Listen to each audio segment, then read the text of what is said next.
সারাদিন বসেছিল কটা ছবি ছেড়েছে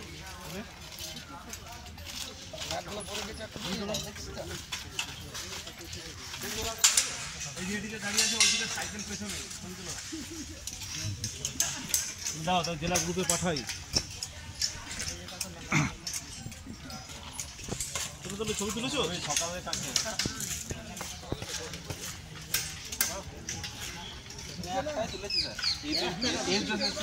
তাও তো পেছন দিকে বুঝতে পারলে এখন চল বেশি করে চল তো অনেক দেখুন আর হয়ে দাঁড়াবে আমার মনে হয় খাবার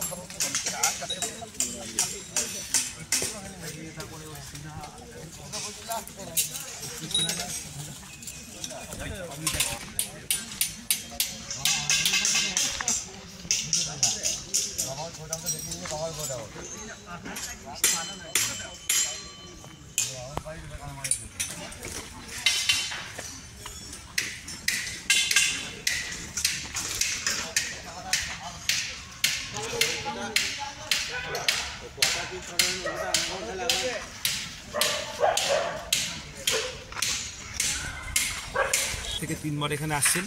আমার জয়েন্ট বিডিও সাহেব আছেন, আমার ইন্সপেক্টর বিসিডব্লিউ আছেন, আমার অ্যাডিশনাল ইন্সপেক্টর বিসিডব্লিউ আছেন। 24 ঘন্টায় আমাদের স্টাফ থাকছে। আমার ইন্সপেক্টর বিসিডব্লিউ রাত্রিবেলাও পুরো সময়টা থাকছে, যাতে যারা মিস্ত্রিরা কাজ করছে তারা যেন সঠিকভাবে কাজ করেন এবং তাদের সুবিধা অসুবিধা সেগুলোও তারা দেখছেন। এবং এটা আমাদের টার্গেট আছে যে আমরা আগামী কালকের ভিতরে পুরো কাজটাই শেষ করে দেবো। আপনারা জানেন যে সামনে একটা লোকসভা ইলেকশান আছে।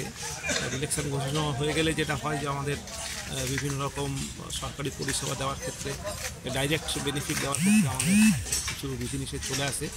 সেক্ষেত্রে যেন ছাত্রছাত্রীরা যেন সেই যে বেনিফিটটা পেতে গিয়ে আরও 2-3 মাস দেরি না হয়ে যায়, সেই জন্যই আমরা খুব তৎপরভাবে চেষ্টা করছি সাইকেলগুলো ফিটিং করে যাদের হাতে যাওয়ার কথা ছাত্রছাত্রীদের কাছে পৌঁছে দেওয়া। আচ্ছা, আমাদের বোলপুর সিংহদম ব্লকে মোট কতগুলো স্কুলে কত স্টুডেন্টের সাইকেল এখানে তৈরি হচ্ছে? আমাদের যত স্কুল আছে সবগুলোরই হচ্ছে।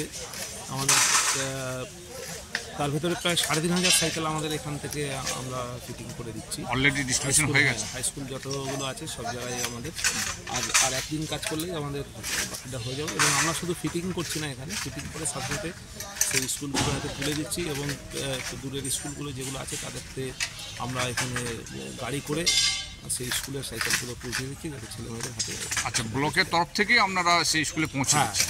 অনেক স্কুলেই আমরা যেগুলো মানে দূরবর্তী যেগুলো স্কুল পৌঁছে দিচ্ছি এবং তারা এসে নিয়ে চলে যাচ্ছে। আচ্ছা, তাহলে আপনি আপনার পরিচয়টা একটু?